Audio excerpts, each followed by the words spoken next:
I would like to concentrate, not exclusively, but predominantly, on democratic decision-making in a future communist society. I do it with some hesitation, as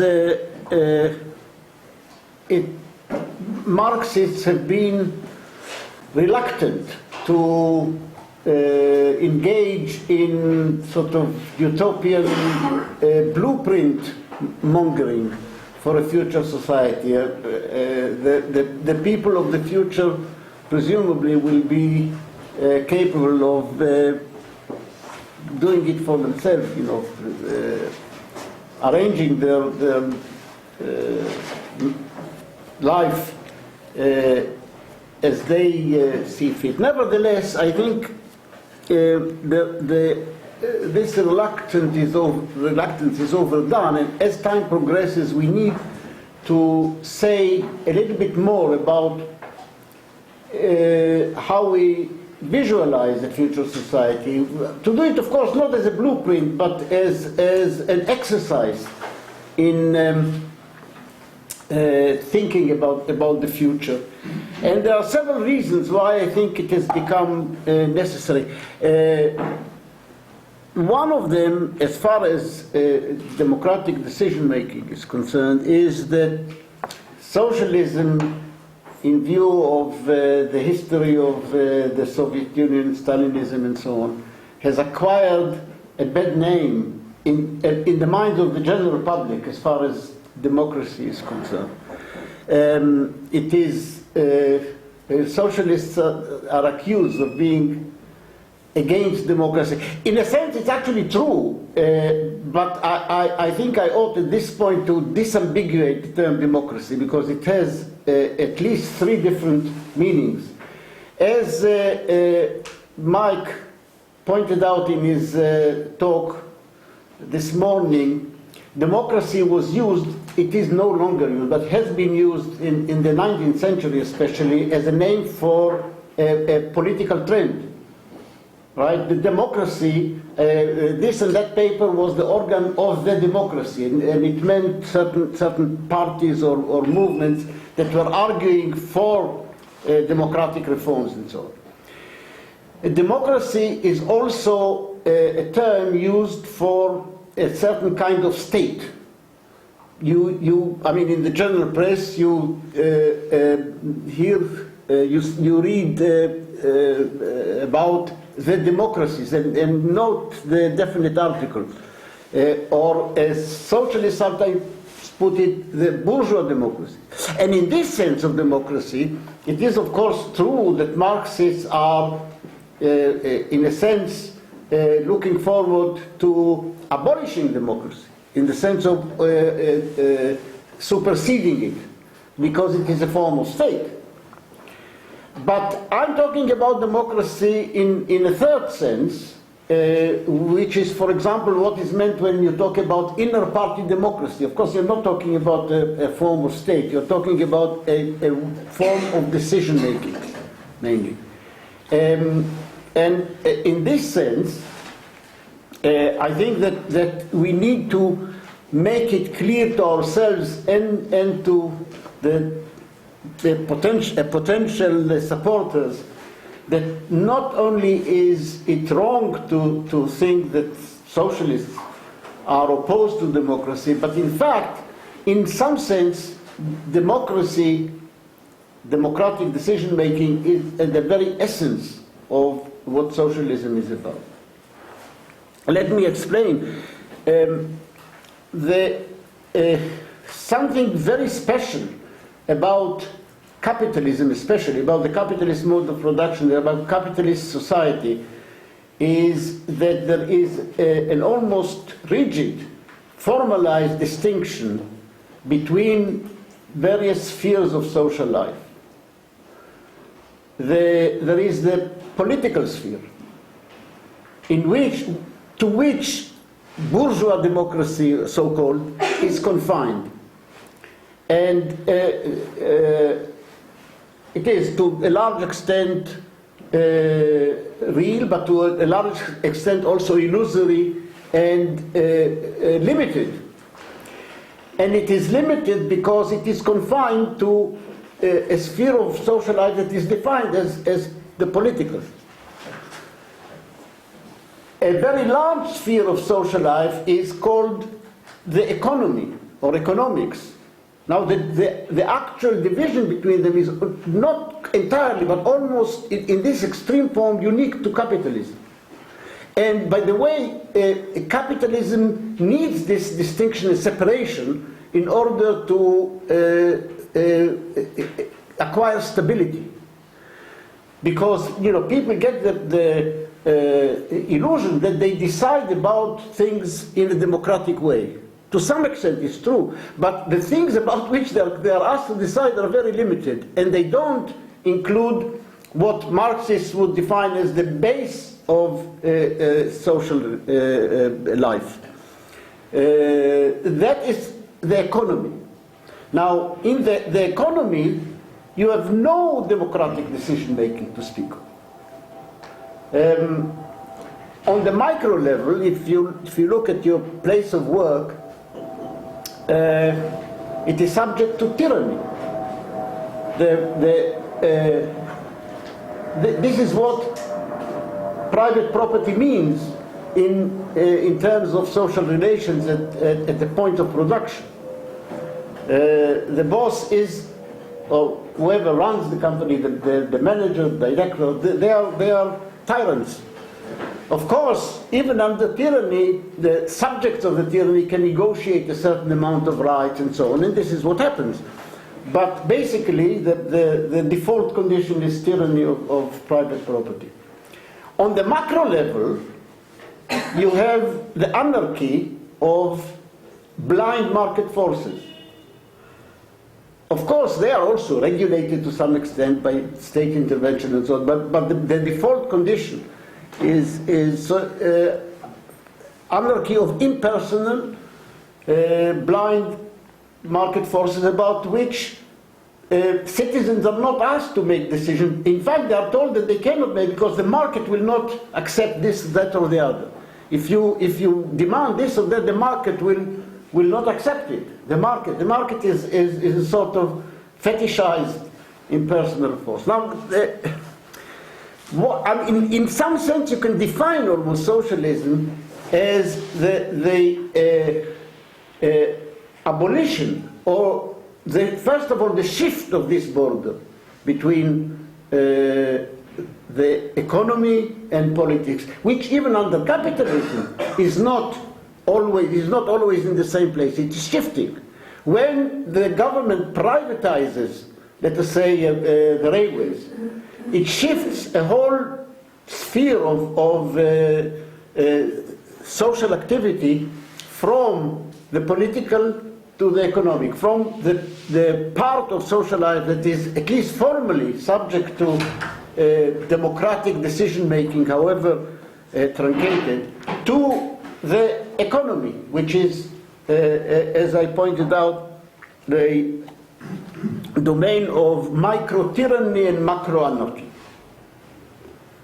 So this is important to actually stress that this is what socialism is really about. It is about a huge extension of the domain to which democracy applies until the very border between the artificial fetishized border between the political and the economic disappears, and you have one continuous sphere of social life to which democratic decision-making will apply. So the quantitative and qualitative extension of democratic decision-making. Socialism is almost defined by this. By the way, just as a side remark, you can use this approach to take another sort of look at another facet of what was talking about the incompatibility of socialism with the petty bourgeois property. You see, if we are talking about a society in which decisions, including decisions that are today about matters that are today called economical, if they are to be taken by democratic processes, then private property is an obstacle to this. I mean, you can decide democratically about various things to do with production. But if a big part of the food, let us say, in a given country, is produced by under private property, then how are you going to compel the private proprietors to abide by the democratically decided by democratic decision about production? After all, private property means that if private property means anything, it means that the proprietor can do with it whatever it bloody well likes. So, I mean, there is a sort of contradiction between taking decisions about so-called economic matters. I say so-called because the very distinction is induced by capitalism. But taking decisions about, let's say, production, that is a neutral term. Taking decisions about production in a democratic way and private property are somehow incompatible. This is just another way of putting what Mike actually said about this matter, but looking at it from the point of view of decision making. The other reason why I think it is worth going into this kind of, let us say, vision, is that by trying to imagine how decision making could take place under communism, one is implicitly mounting a critique of the society we are living in. By imagining other ways of making decisions, you implicitly critique the way things are done now. Because if you don't try to imagine other ways of doing it, you can easily fall into the illusion, which is what our lords and masters want us to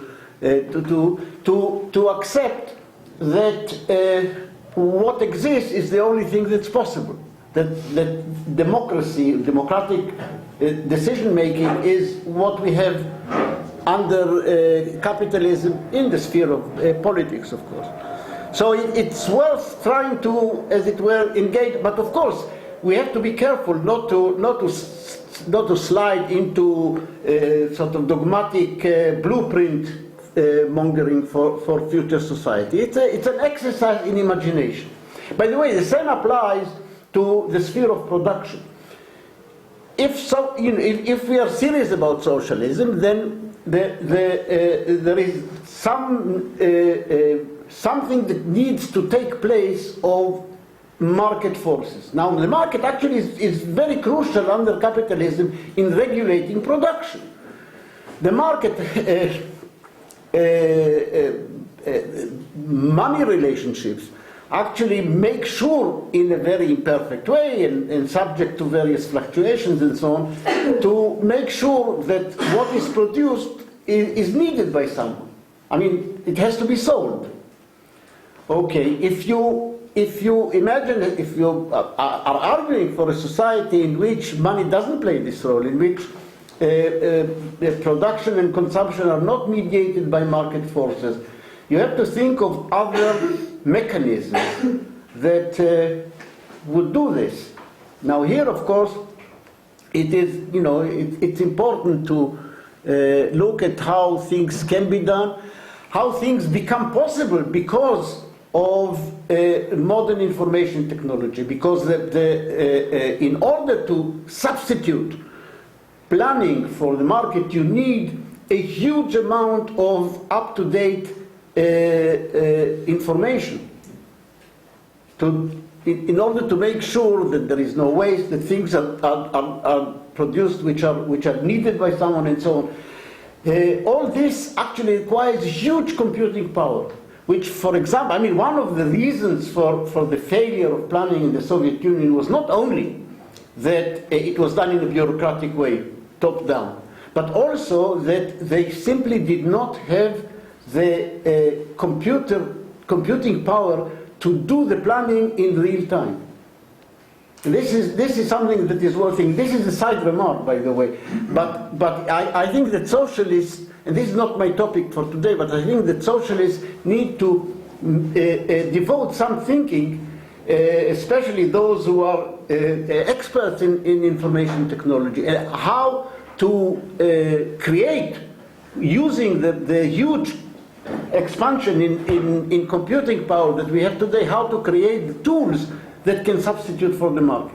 So this is a kind of, I think, necessary vision that one needs to engage in. I repeat for the third or fourth time, without actually sliding into blueprint mongering. But vision is important, the vision thing, as they call it. Unfortunately, the subject now of democratic decision making in communist society is sadly neglected in the socialist literature, especially in the Marxist literature. There is some discussion of it in the anarchist literature, but it's very inadequate, and it's inadequate for the reason that anarchism is inadequate as a vision of socialist society. And the reason I got provoked to writing something about it, took me a long time, and I did it very reluctantly, is that the whole problem of decision, the whole issue of decision making by vote, has really two complementary aspects. On the one hand, there are considerations that are what people normally call ideological. I don't like this term because I like to stick to the original Marxian use of the term ideology, which is deprecating Marx. Marx followed, actually, the person I think who first used ideology, who invented the term ideology, was Napoleon Bonaparte, as a dismissive term. And Marx actually sort of borrowed it from him. And in Marx, it's almost invariably used as a dismissive term. So, but now it's become sort of substitute for philosophy, theoretical thinking. Anyway, it's about, let's say, social philosophy, but philosophy with a small p. For example, under what circumstances is it appropriate to have proportional voting, proportional representation, as opposed to district representation, that kind of thing.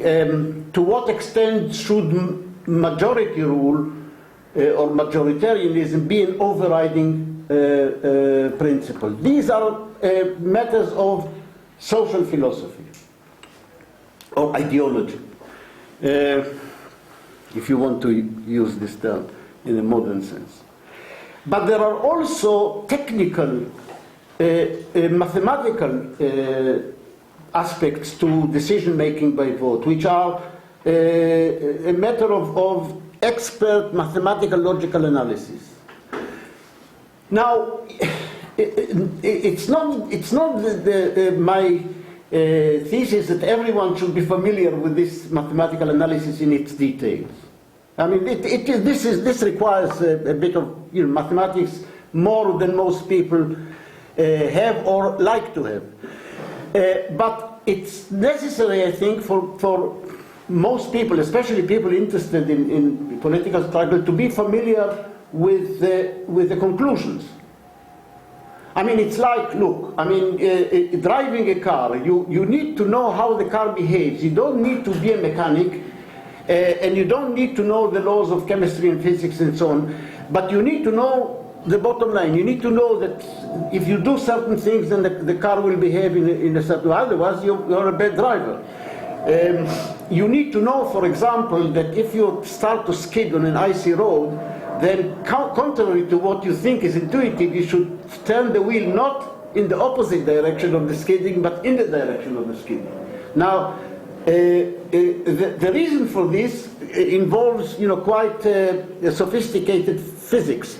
You don't need to go into but you need to know the conclusion, because otherwise you'll be in trouble. So, as I've been engaged in the last 20 years or so in the mathematical study of voting, I thought some input from that would be useful. Okay, to go into more detailed aspects of future democratic forms of decision making. I said there was very little discussion of what form this would take in the communist society.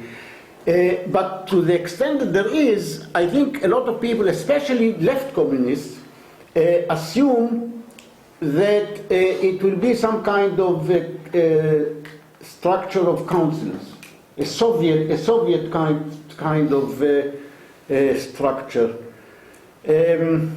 This is not actually elaborated, as far as I know, in a serious way in any Marxist writing.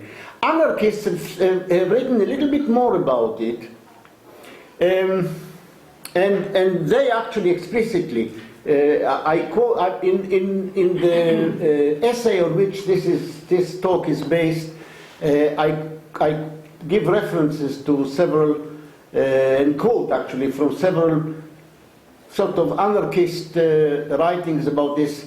There are people like Steve Shalom and Albert who are around the so-called ZNet, right?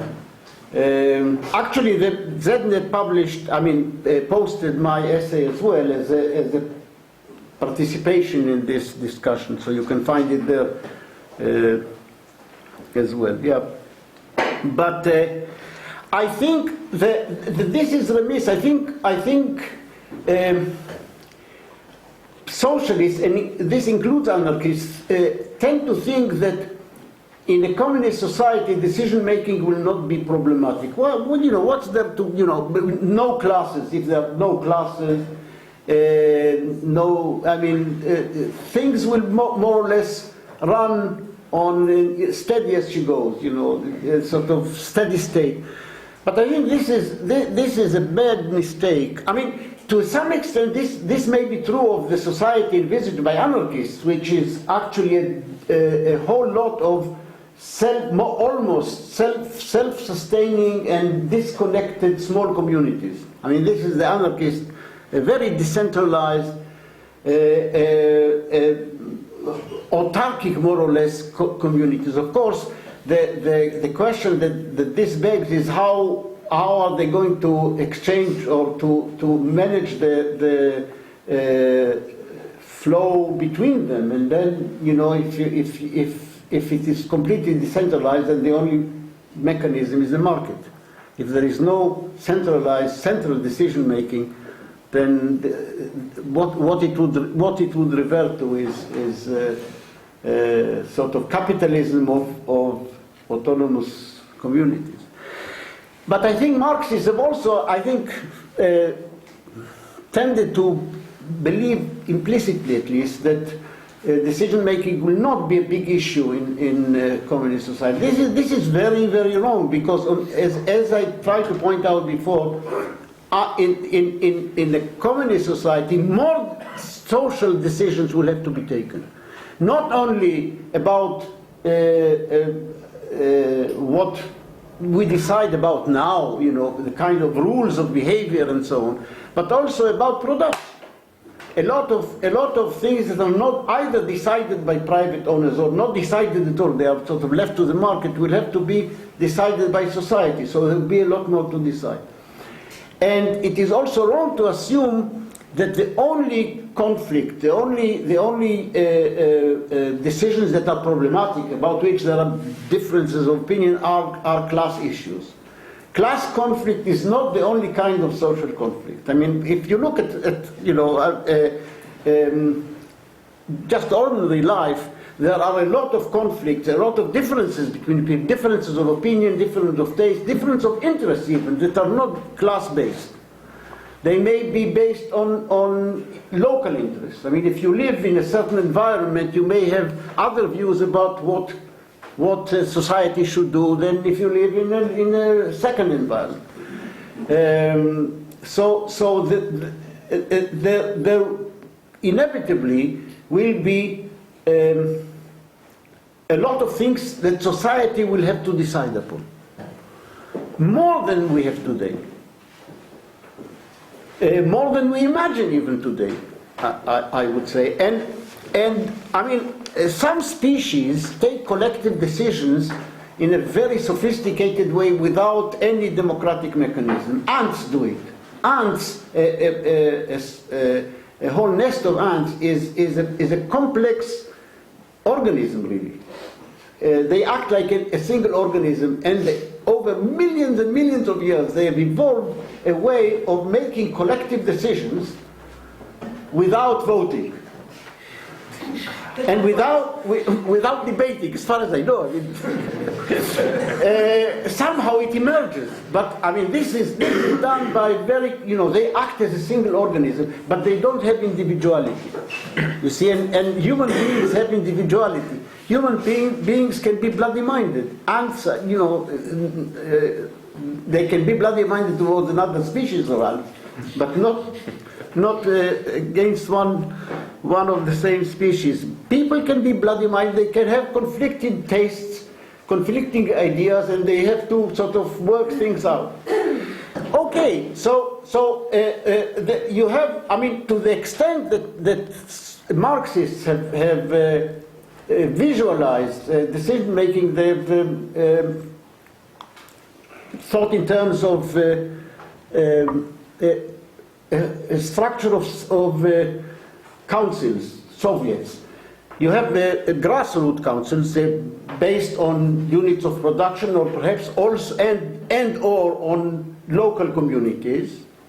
And then each such council sends a delegate to a higher tier council, and so on, until you have the Supreme Soviet, right, which takes decision for the whole country. And if we think of an international community, this goes further to supranational level.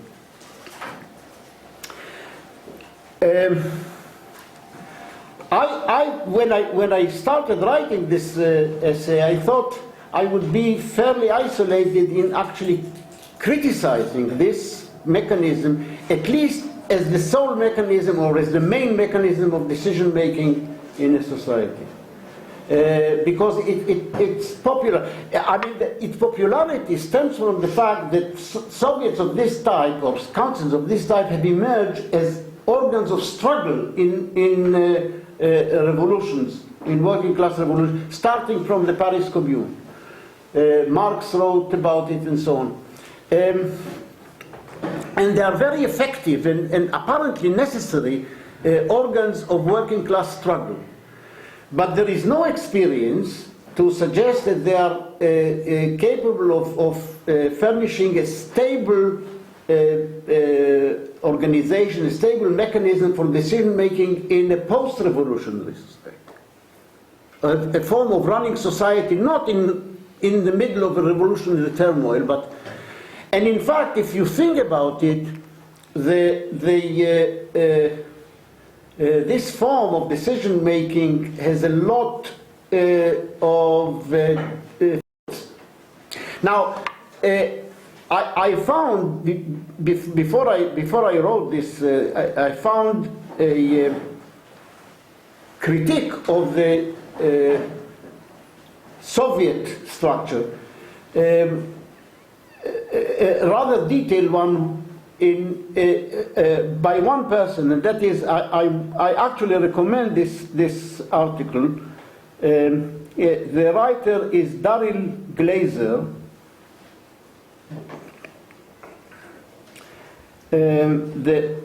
The name of his article, it's actually quite a long paper, very detailed, very thoughtful critique, but a sociological or philosophical critique of, here it is. Daryl Glazer, 1994, Paradoxes of the Council State. It appears in a journal called Studies in Marxism. I suspect it no longer exists. I don't know. And it's a 34-page long paper. If you can't find it in any library, I've got it in my on my computer as an electronic file, so I'll gladly send you a copy.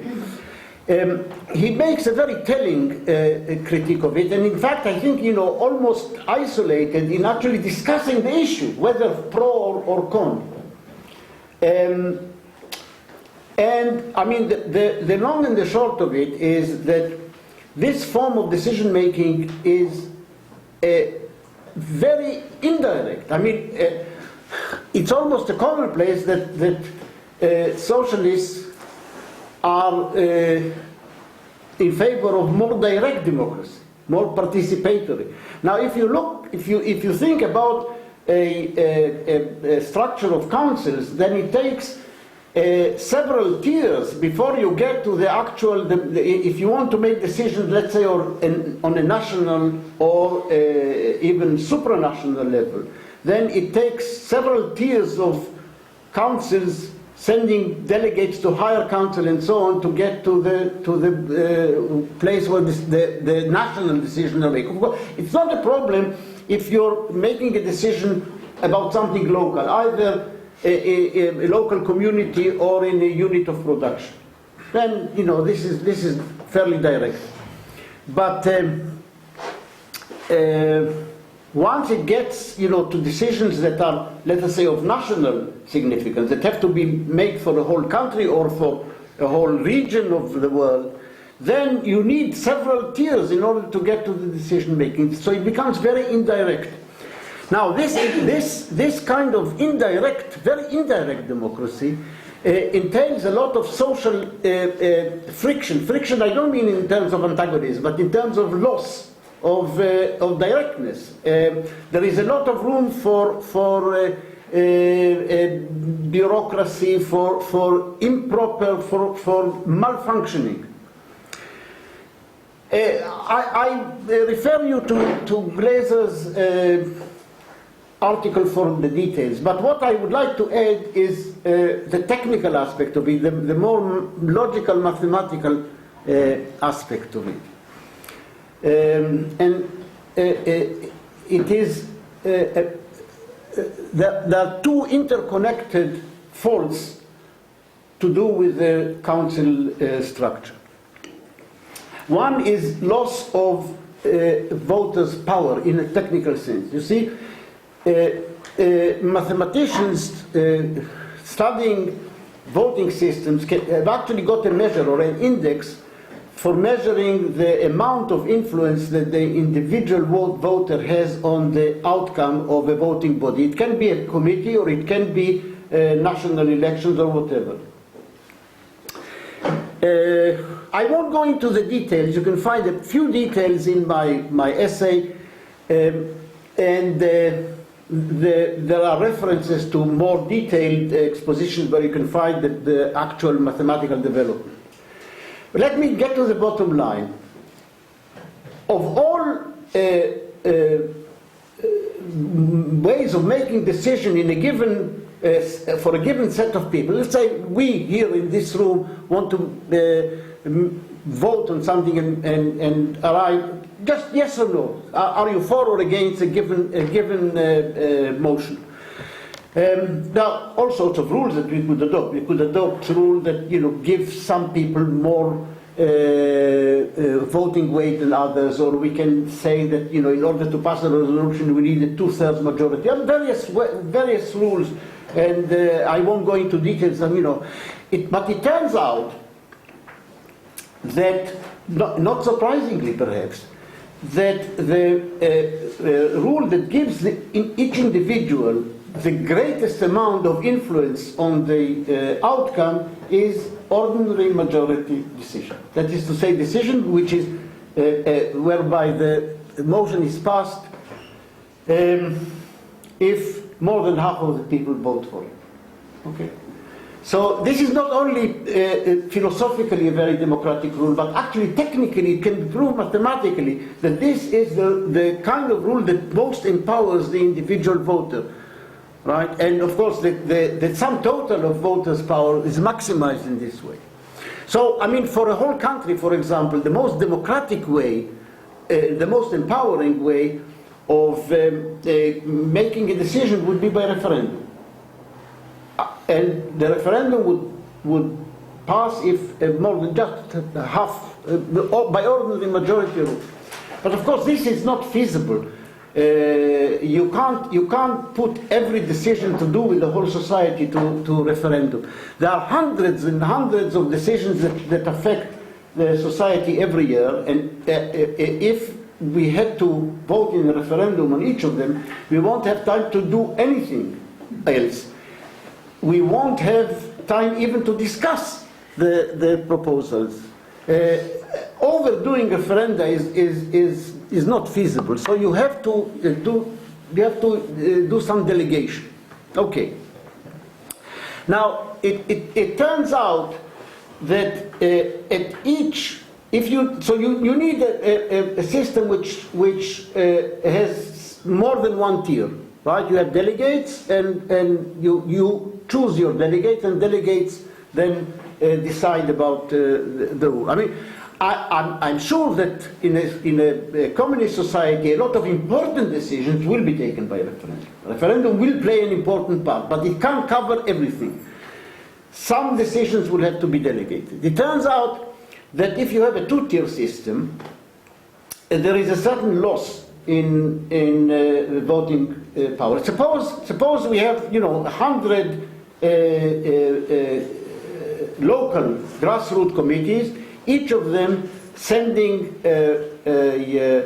each of them, let us say for simplicity, made up of 50 or 100 individuals, sending delegates to an upper tier council, and the decision is making there. So this is a two-tier system.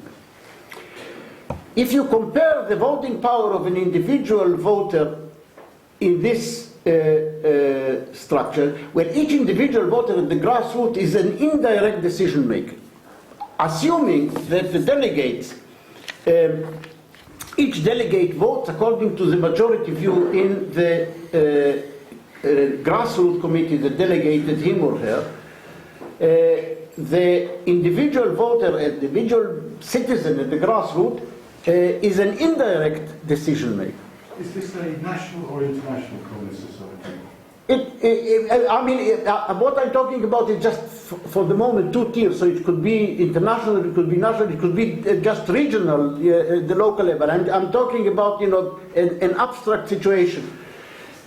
When you have this arrangement, so you have, let us say, 10,000 people voting either by referendum or by a two-tier committee system. It turns out that in the latter case, when you have a two-tier decision-making mechanism, the power, the influence of the individual grassroots voter is diminished by about a little bit more than a fifth. In other words, the voting power of an individual is about slightly less than 80% of what it would have been in a referendum.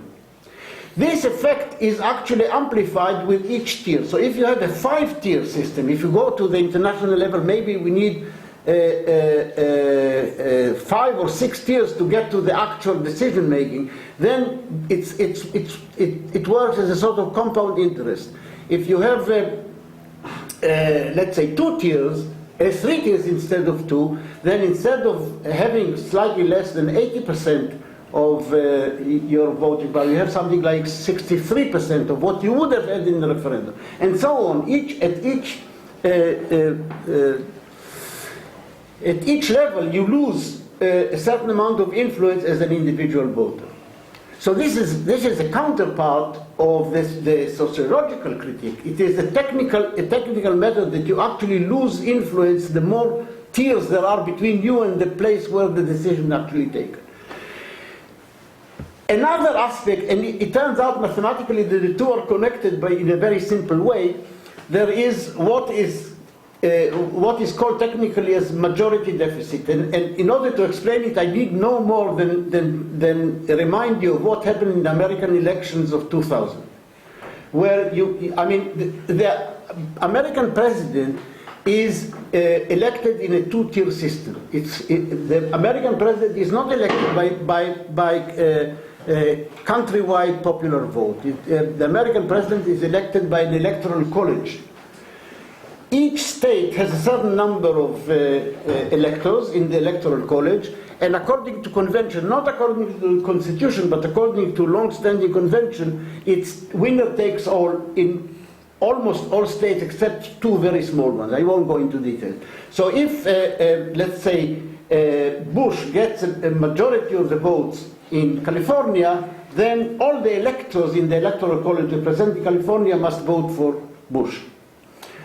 And so the same for other countries. Now, in this, even if you ignore the shenanigans in Florida and you accept that the results in Florida were legitimate, which they were not, but even if you accept them, then it turns out that Gore got a majority of the popular vote, but Bush got a majority of the voters in the electoral college.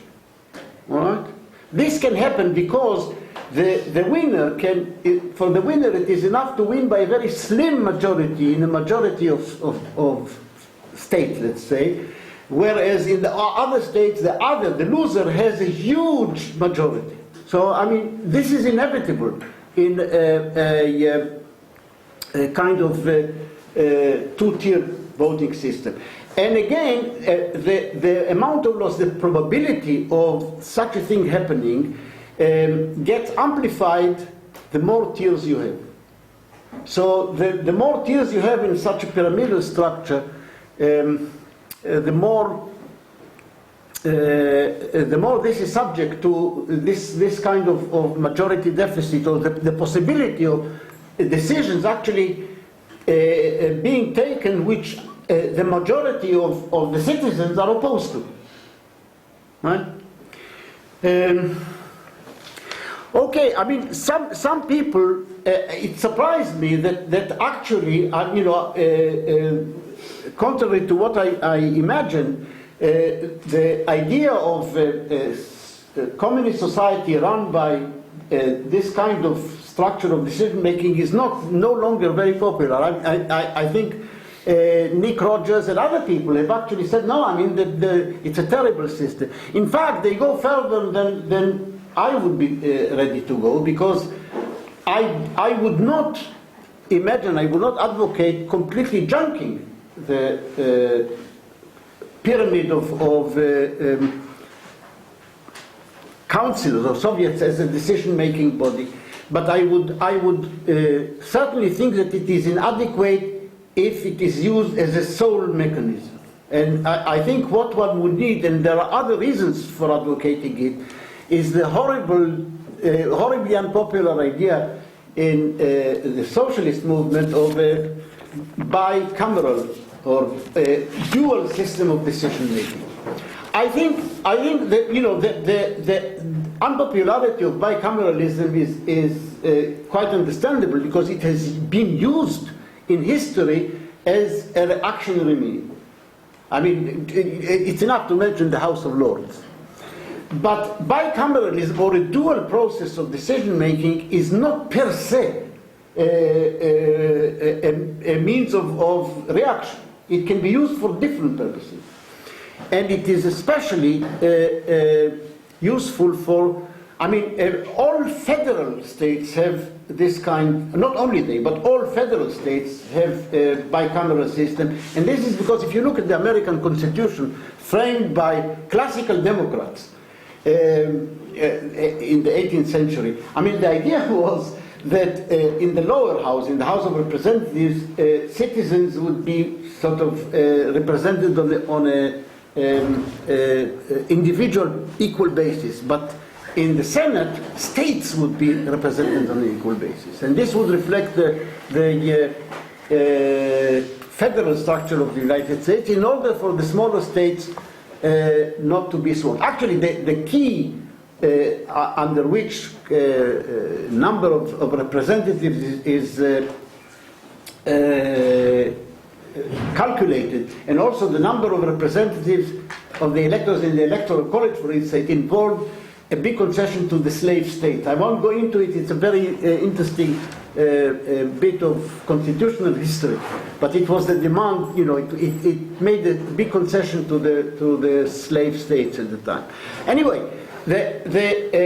if we think of a communist society, it would have to represent people in two capacities. It is one-sided to think of a free individual, a free citizen, as either a completely atomized, unconnected individual, or solely as a member of a collective.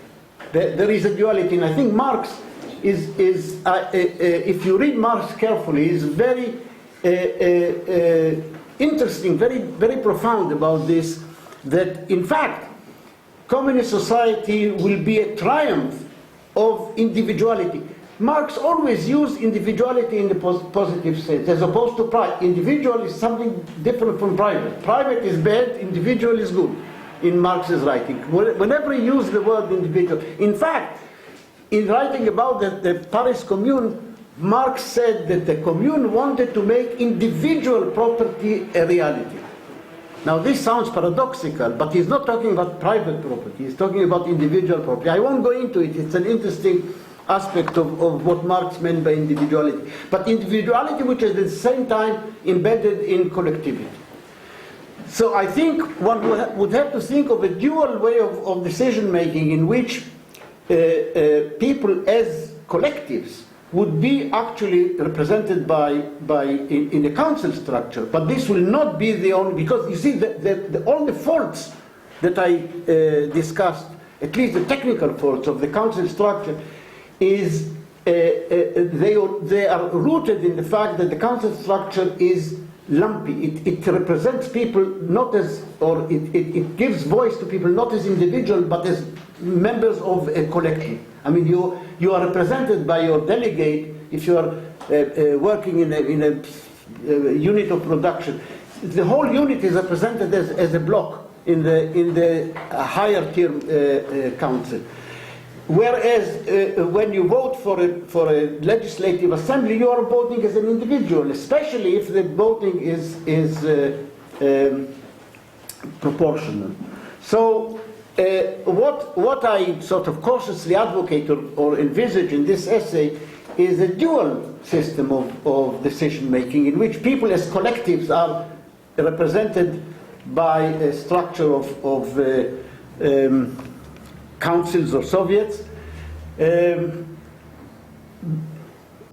on the other hand, the main decision-making body, at least in you don't need that for a very local community or a small region, but at least at the big regional or national, supranational level, directly elected representatives. And here there is a whole discussion that can be opened up of ways of electing representatives which are not possible under capitalism, but which become not only possible but in my view necessary in a communist society, in which representatives do not become professional politicians, in which there is a lot of, let us say, lottery and randomness involved in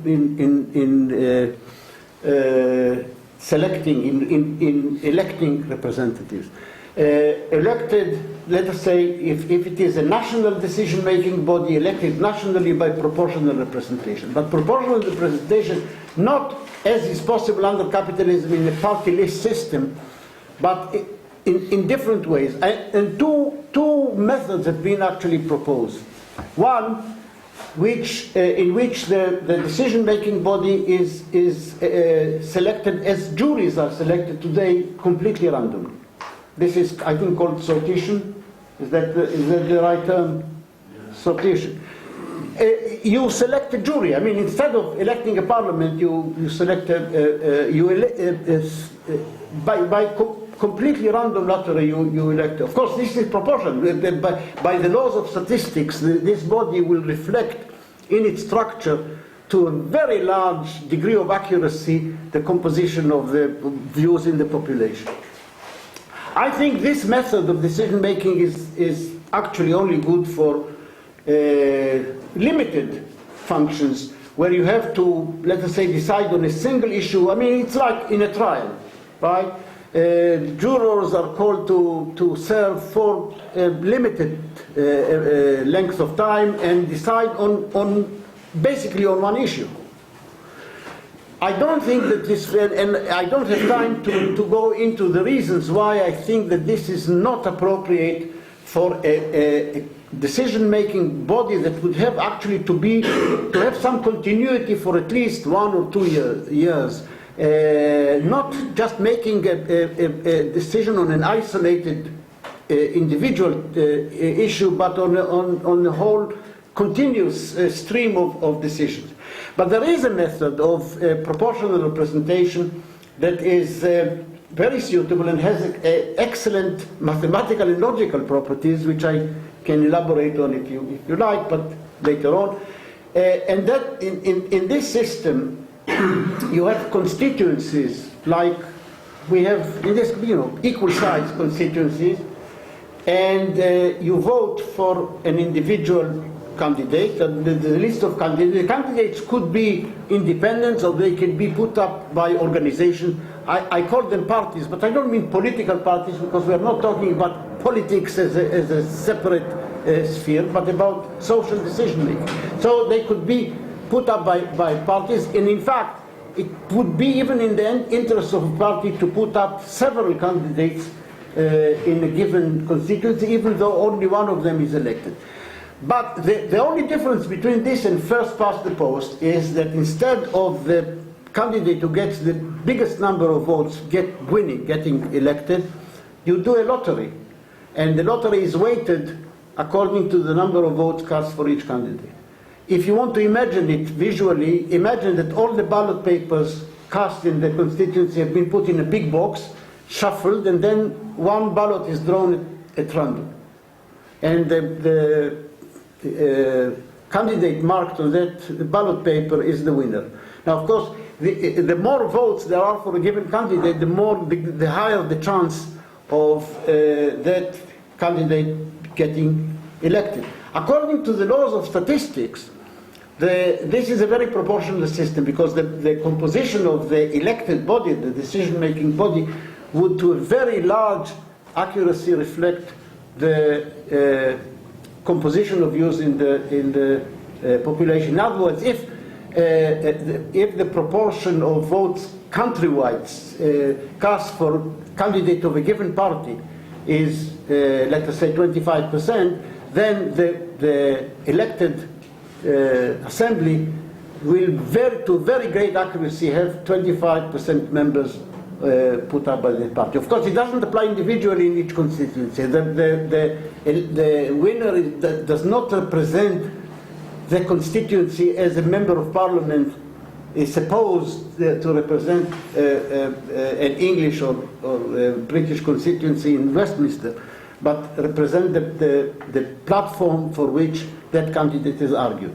But this is a kind of statistical mechanism in order to ensure proportionality as well as non-permanency, because although the more votes a candidate gets in a given constituency, the higher the chance of him or her getting elected, the probability even of a very popular candidate getting elected repeatedly in several consecutive elections becomes very small. If you have, let's say, 50% chance of getting elected in one election, then the probability of you getting elected twice in succession becomes only one quarter.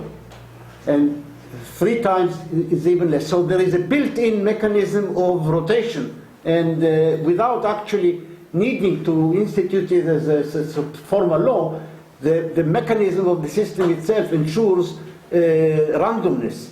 Okay, I don't want to enlarge on this. This is only, for the purpose of visualizing and thinking. I mean, I'm not saying, this is how a constitution should be written for the, a future society. But it's just a useful way of getting our heads around the fact that various kinds of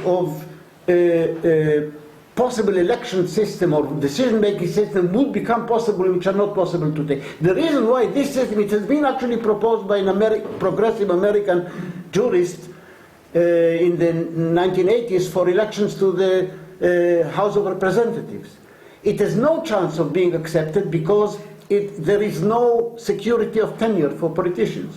If you're being elected, even as a popular representative, is not secure, which in the American system, I mean the amount of advantage for an incumbent is unbelievable. I mean, of course, but in any bourgeois state, politicians will simply not accept a system which doesn't guarantee them a large degree of security of tenure as professional politicians. But we're talking about a different kind of society. So it's a useful way of getting, a vision of the possibilities of other ways of doing things. I think I must stop at this. There's lots. I won't be able to cover everything, but I want to highlight the most important point. First of all, I'd like to make a terminological plea to get away in discussing communist society, to get away from the dichotomy of politics, economics, and so on. These are capitalist artifacts, basically. In a future society, in the present society, economics is what you are not called to make any democratic decision about. Politics is where you are, at least formally, called upon to do it. I mean, we are talking about a society in which there would be a continuum of decisions, some of which are in present-day parlance economic, some of them are administratives. Political, in the absence of a state, I think loses its meaning. But nevertheless, decisions will have to be made. And here I'm very grateful for Jerry's intervention, because it highlights a sort of the very traditional Marxist view in the Marxist movement, which I think we need to get away from in this respect, and that is that it's really not a big problem. Yes, I mean, we have participatory democracy. Well, participatory democracy, if it is built solely on a council system, then it works very well as participation in running your place of work or the neighborhood. But look, in a communist society, you would have to substitute something for the market. I mean, and it's not a question of going to the asteroid. It's a planned production. Instead of the market actually deciding what is produced, how much, how many cars, how many windmills, how many whatever, society will have to decide, and this is not something that can be decided at the factory level. It is a collective decision that the whole society, at the national and even supranational level, will have to actually make and coordinate this.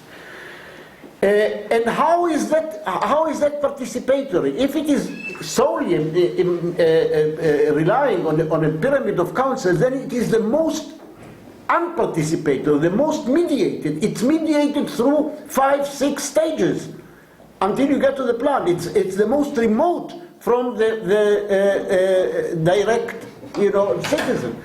So I'm not advocating, and a lot of decisions will have to be made about planning. Who is going to do the planning? I mean, the planning is not going to be done automatically without anybody deciding, because we, as has been pointed out, we live in a world with limited resources. This will always be the case.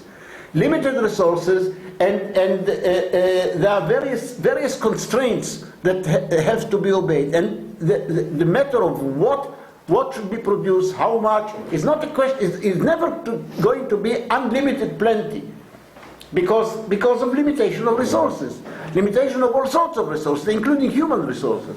So choices have to be made. Who is going to make them, and by what mechanism? If it is only a question of a pyramid of councils, then it is actually very unparticipatory. It's just the opposite. And yeah, I mean, these are mainly, most of the decisions that will have to be made in present terms would be administrative and economic. But that doesn't make them redundant, or doesn't make them take care of themselves automatically. And some mechanism will have to be provided. Now, I have criticized the council pyramid in various ways, but I'm not proposing to junk it. For example, it solves the problem of producers getting more representation than the non-producers, because if you have councils both based on localities and on units of production, then an active producer will have two votes, one in the local area council and another in the unit. But of course, if it is the only mechanism, then it raises a very serious question of inequality of votes. It is tolerable. It is tolerable when you have a dual system, when you have a lump, a collective representation in a council system, and individual, more direct representation in an assembly, where it is by sortition or by any other means. I just want to address the question of vote splitting. Vote splitting occurs under first past the post system. But if, let us say, a party, by party I mean not necessarily a political party, but an organization that has a certain platform, let's say, about what kind of production plan should be adopted. If such a party puts forward in a given constituency three candidates, then the probability of at least of one of them being elected is the sum total of the votes cast for all of them. So there is no question. I mean, the question of splitting the vote doesn't arise. It arises under first past the post, because only one of them can get the greatest number of votes. But if three of them get fractions of the votes, then the probability of one of them getting elected is simply the sum of these numbers. Think about it. It sounds counterintuitive, but it's actually true.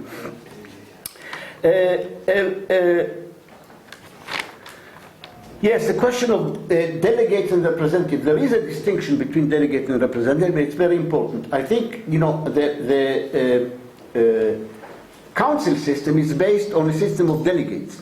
Now, delegate is actually instructed. There's a mandate to vote in a certain way. It cannot be too rigid, because otherwise there is no point in having any discussion in the next year council. I mean, why discuss it? But there is a certain constraint, and of course, a delegate is recallable. If a delegate doesn't vote or systematically breaks the mandate and does not vote according to the majority view of his or her delegating council, then must be replaced.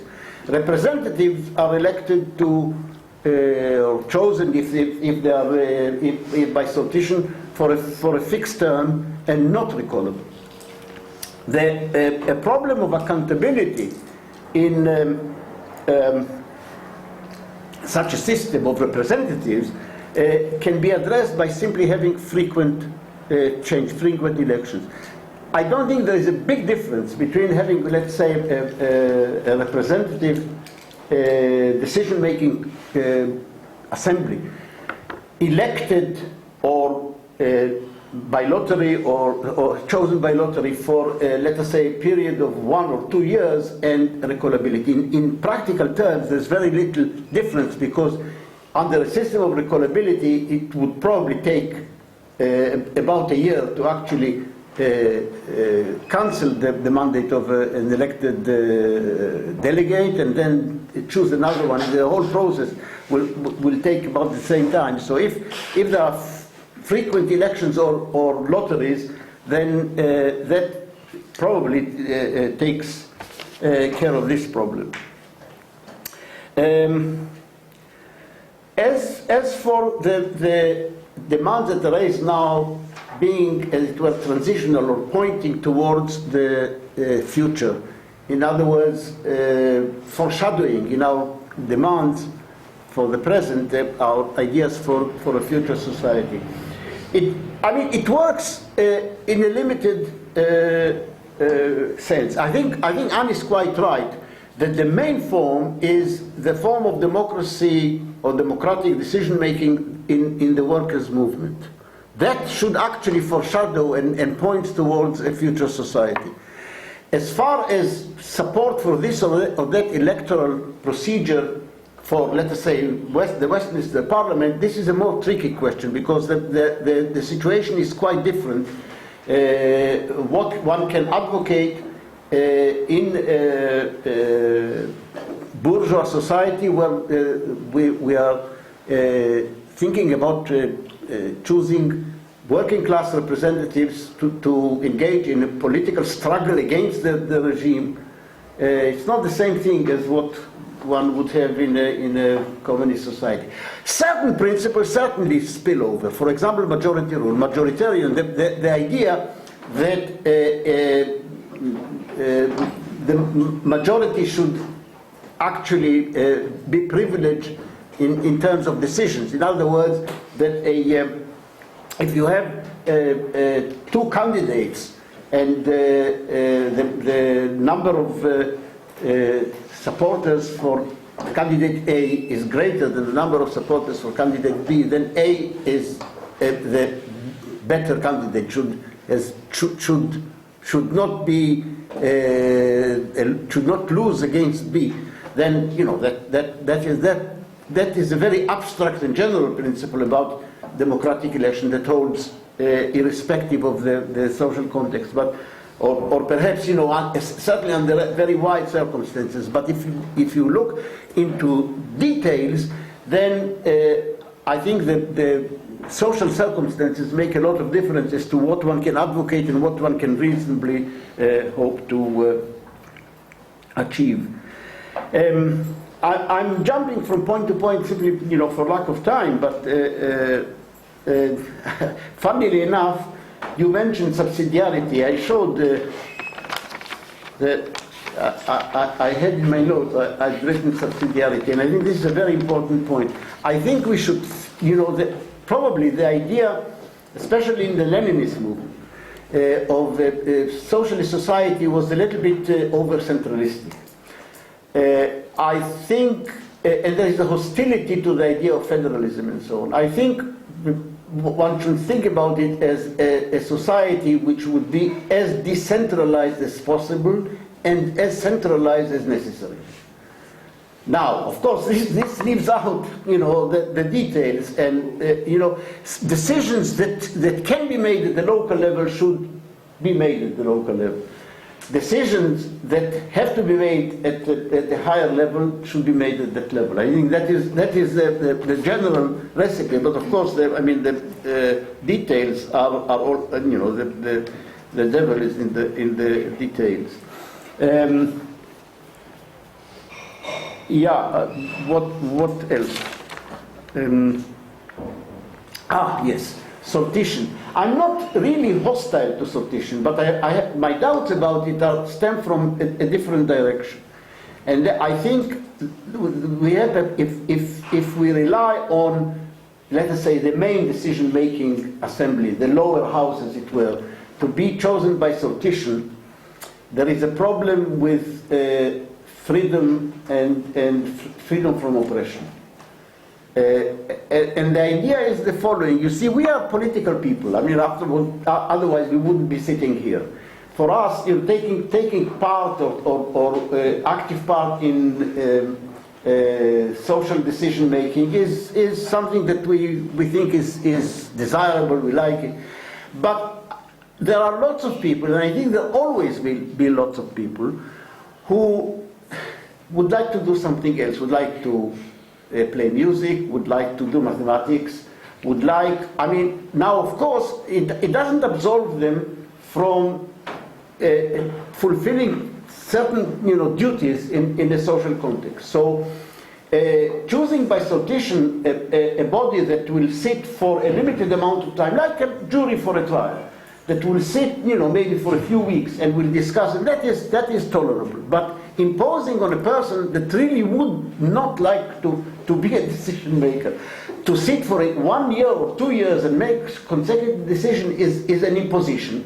And the denial of freedom here is not only unjust to that individual, it's also counterproductive, because people who are not really interested and who would like to do something here, after a short while will just switch off and leave the whole procedure to self-appointed busybodies like us, you see.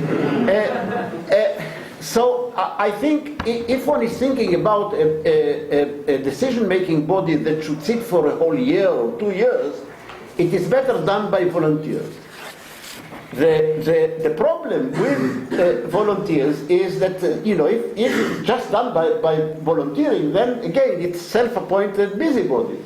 So you have to have a procedure to actually randomize, and not allow the self-appointed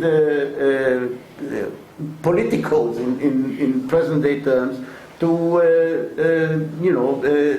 be the decision maker. So the kind of lottery voting procedure that I borrowed from this progressive American lawyer, Achil Amar. He published his original paper in Yale Law Journal, actually. Very interesting, I think that actually addresses this problem of getting both randomization, getting rotation, built into the system, and but not imposing on people who would rather do something else. So that is my doubt about sortition. I'm not basically hostile to it, and I think the idea that I don't remember who raised it, of having assemblies partly consisting of jurors, selected by sortition, and partly by that other method, I think that that actually could solve some of the problems. But anyway, I mean, either this or the other, these are procedures that are not possible in our present-day society. So and this is the basic point. It's not really the details of this or that way of decision making. It's just getting sort of habituated to the idea that a different society will allow, and in fact demand, other ways of democratic decision making that are not possible and cannot be implemented today in our bourgeois class society. I think that's all I.